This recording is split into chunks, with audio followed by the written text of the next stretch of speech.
And so when we talk about the vortex, what we really want, like everyone to find a way of experiencing is your vortex, no matter who you are, will take you in at one time or another every single day. Mm-hmm. Something will happen where you will come into alignment with who you are. Mm-hmm. It might be a bird that you see. It might be a piece of the sky that you see.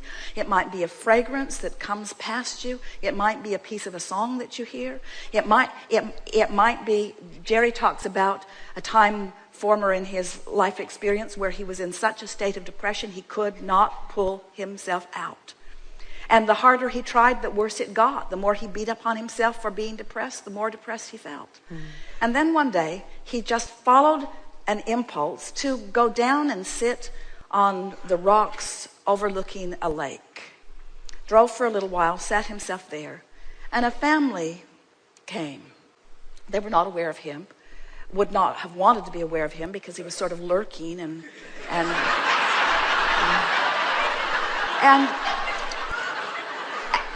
they just proceeded on their happy day.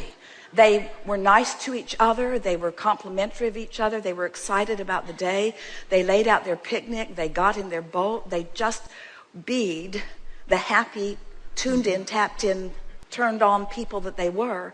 And as Jerry simply sat and observed them, his depression lifted off of him because he stopped facing the issue. He stopped struggling in the injustice. He stopped going down his list of pros and cons and rights and wrongs. In other words, he just let go for a moment, and like the cork that floats back to the surface, he came back into his alignment.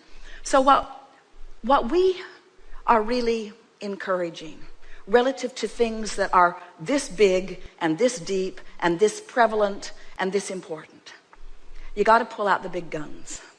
You got to pull out all the stops for it, which means you got to be in the vortex before you even contemplate it. You got to be in tune with who you are before you even contemplate it. And when you are, you're seeing the world through the eyes of Source.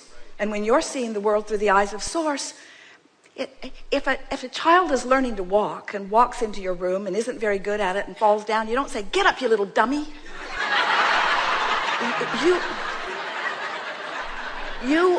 You know that this child will find its balance, and you give it only encouraging words. And yet when someone is out of the vortex and not feeling good and misbehaving and treating people badly, there's a tendency to say, "You need to be excluded from our society, and we need to punish you into compliance, and we need to educate you into a better way of life." And none of that works, because you just cannot motivate from outside the vortex. You can only inspire from inside the vortex. How are you in the vortex, Abraham,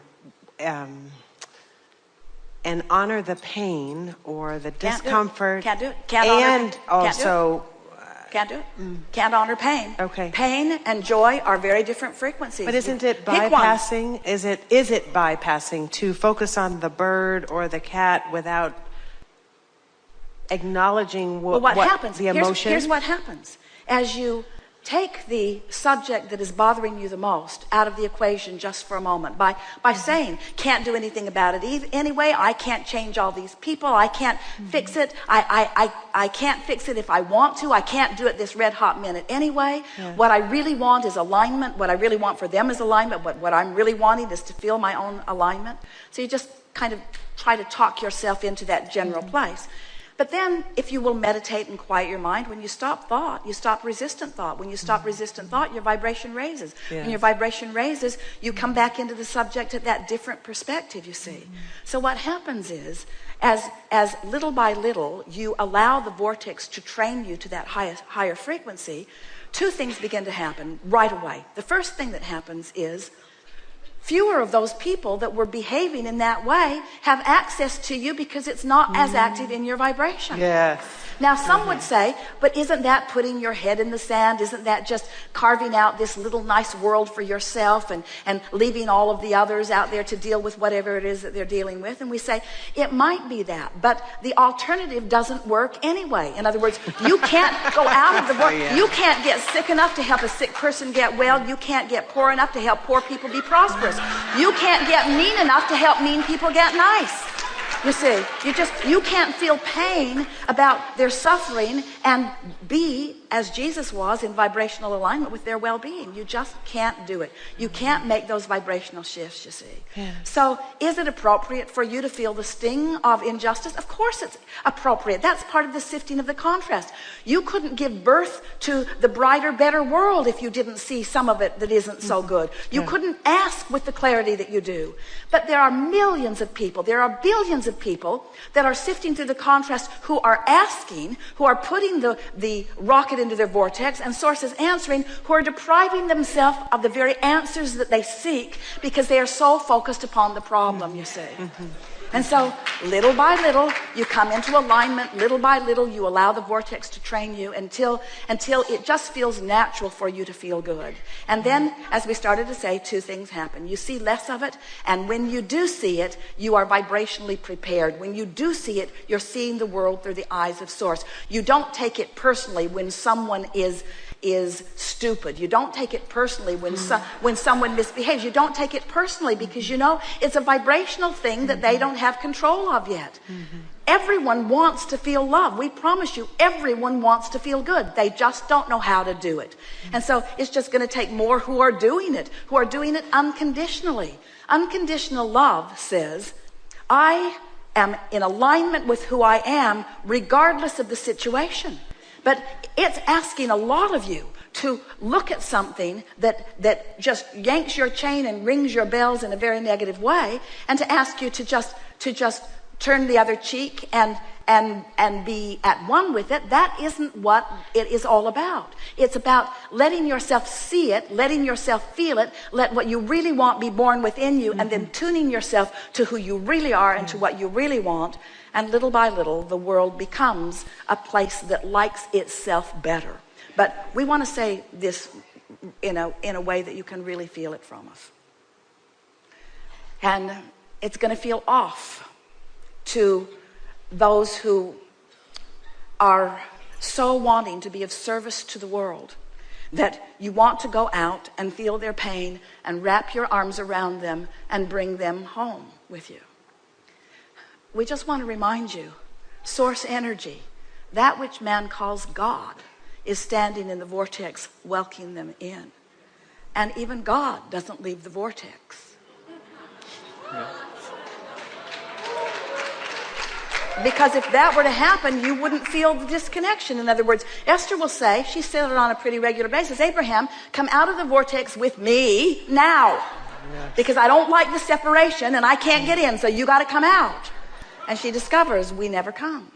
We never, ever, ever, ever come. That's the way all of this works. In other words, Source energy always maintains the highest vibration and the greatest love that has been created.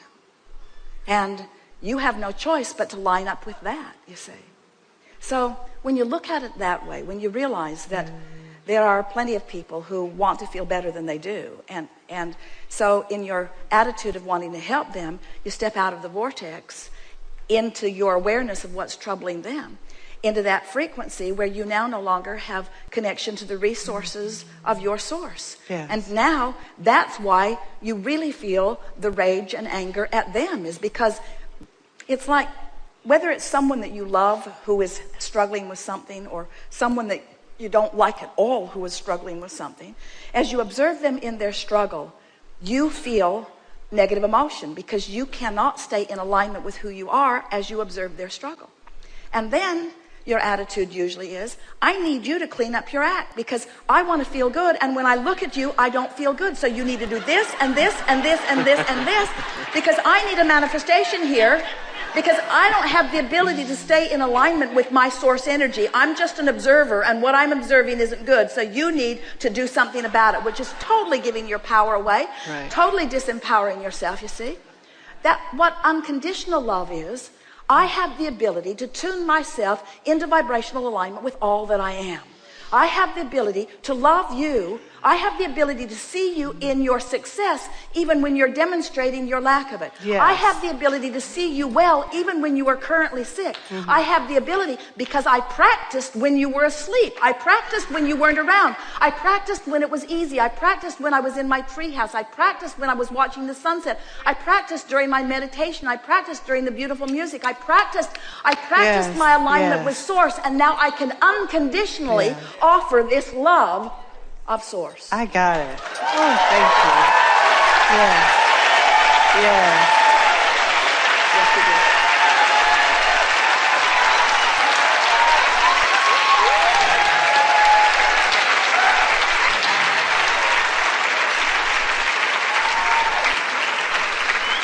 You see, and you can't feel that way without being there. In other words, that you're in the vortex, you're in alignment with who you are. In other words, and the question as it began is non-existent now, isn't it? Irrelevant completely.